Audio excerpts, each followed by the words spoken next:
नमस्ते। हमारे समाज में मौजूद खूबसूरत और स्वाभाविक विविधताएं कभी-कभी गहरी सामाजिक खाइयों में कैसे बदल जाती हैं? आज के इस एक्सप्लेनर में हम इसी पूरी प्रक्रिया को डिकोड करेंगे। Diversity and discrimination, the chain reaction. चलिए सीधे शुरू करते हैं। सबसे बड़ा और अहम सवाल यही है कि क्या होता है जब विविधता यानी डाइवर्सिटी एक विभाजन बन जाती है। ये सच में सोचने पर मजबूर करता है कि आखिर वो कौन सा बिंदु है जहां हम अपनी भिन्नताओं का जश्न मनाने के बजाय उन्हें समाज को बांटने का एक हथियार बना लेते हैं।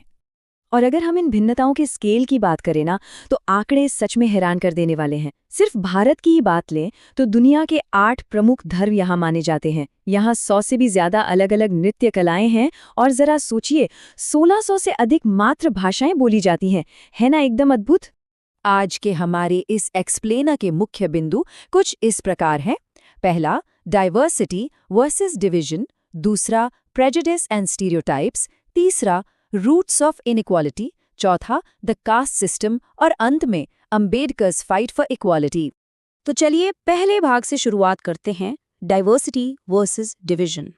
एक पल के लिए कल्पना करके देखिए कि जीवन भर हर एक दिन बिल्कुल एक ही जैसे कपड़े पहनने हैं। कितना उबाऊ लगेगा, है ना? भाषा, भोजन और संस्कृति में जो ये अंतर होते हैं, असल में वही तो जीवन को इतना रंगीन बनाते हैं। अगर ये सब ना हो तो हमारी दुनिया एकदम नीरस और बोरिंग हो जाएगी। लेकिन यहीं पर इंसानी मनोविज्ञान थोड़ा अलग खेल खेलता है। हम अक्सर उन्हीं लोगों के साथ सुरक्षित क्यों महसूस करते हैं जो बिल्कुल हमारे जैसे दिखते या बोलते हैं? दरअसल ये एक मानवीय स्वभाव है कि परिचित चीजें हमें आराम देती हैं, और जो लोग हमसे अलग दिखते हैं या अलग भाषा बोलते हैं, वे अचानक से हमें अजीब या अनजान लगने लगते हैं। सच कहें तो समस्या की पहली सीढ़ी यही है। अब आते हैं दूसरे भाग पर, प्रेजुडिस एंड स्टीरियोटाइप्स। सबसे पहले बात करते हैं पूर्वाग्रह यानी प्रेजुडिस की।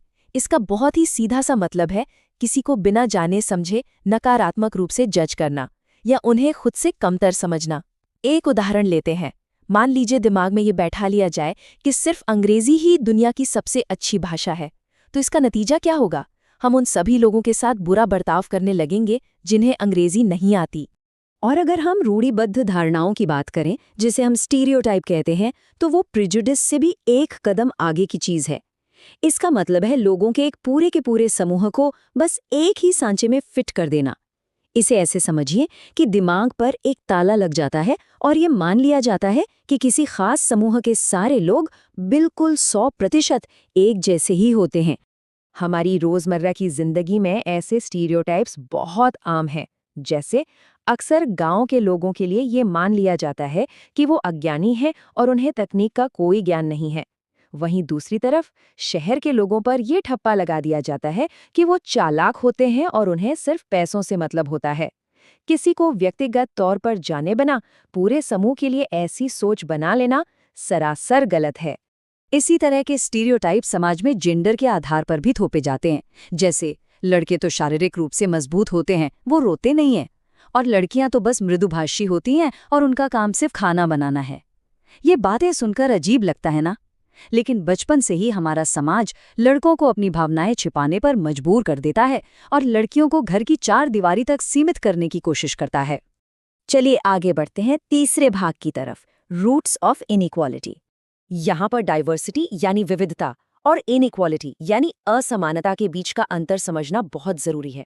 देखिए, विविधता तो धर्म, भाषा या संस्कृति में एक प्राकृतिक भिन्नता है, लेकिन असमानता, इसका सीधा मतलब है धन, संसाधनों और अवसरों की भारी कमी होना। और खतरनाक बात तब होती है जब गरीबी जैसी असमानता के साथ हमारे पूर्वाग्रह जुड़ जाते हैं। बस वहीं से जन्म लेता है भेदभाव।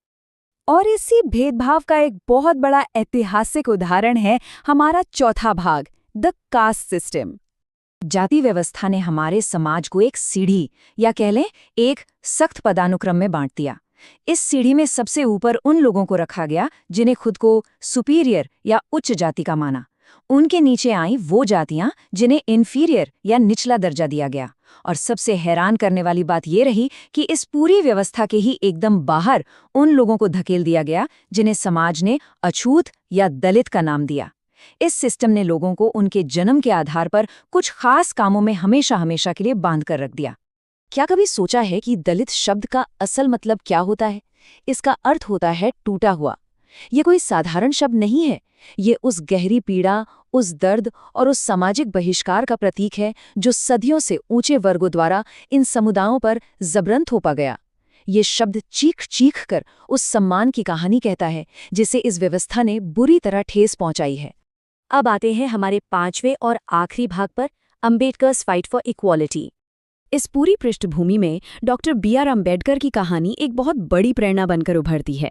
साल 1901 में जब वो महज 9 साल के थे, तब उन्हें कोरेगांव स्टेशन पर जातिगत भेदभाव का कड़वा घूंट पीना पड़ा था। एक बच्चा जो सिर्फ अपनी ट्रेन का इंतजार कर रहा था, लेकिन वो रुके नहीं। 1910 के दशक तक आते आते वो अपनी जाति के पहले ऐसे व्यक्ति बने जिन्होंने इंग्लैंड जाकर अपनी कॉलेज की शिक्षा पूरी की। और जरा सोचिए, 1947 में उसी इंसान ने पूरे देश के नियम तय किए और भारतीय संविधान की रूपरेखा तैयार की। डॉक्टर अंबेडकर ने उन सभी स्टीरियोटाइप्स और मानसिक पर्दों को फाड़ कर रख दिया जिनकी हमने अभी बात की। उन्होंने पूरी उम्र दलित समुदाय के अधिकारों के लिए एक कड़ा संघर्ष किया, मंदिरों और सार्वजनिक जगहों पर समान प्रवेश की मांग उठाई। और उनका हमेशा से ये मानना था कि अगर समाज की इन गहरी रूढ़ियों और भेदभाव को जड़ से मिटाना है तो उसकी चाबी सिर्फ और सिर्फ एक ही चीज में है, और वो है शिक्षा। उनका एक बहुत ही प्रसिद्ध विचार है, नॉलेज इज पावर, यानी ज्ञान ही शक्ति है। अंबेडकर जी को इस बात पर पक्का विश्वास था कि समाज ने जो ये संकरे सांचे बना रखे हैं, अगर उनसे बाहर निकलना है और इस गहरी खाई को पाटना है तो शिक्षा से बड़ा और अचूक हथियार कोई दूसरा हो ही नहीं सकता। तो अंत में एक बहुत ही अहम सवाल छोड़कर जा रहे हैं। आगे बढ़ते हुए हम अपनी दैनिक जिंदगी में इन स्टीरियोटाइप्स को कैसे चुनौती देंगे? समाज में और खुद अपने दिमाग में अनजाने में बने हुए इन सांचों को कैसे तोड़ा जा सकता है? इस पर गहराई से जरूर विचार कीजिएगा। इस एक्सप्लेनर का हिस्सा बनने के लिए बहुत बहुत धन्यवाद।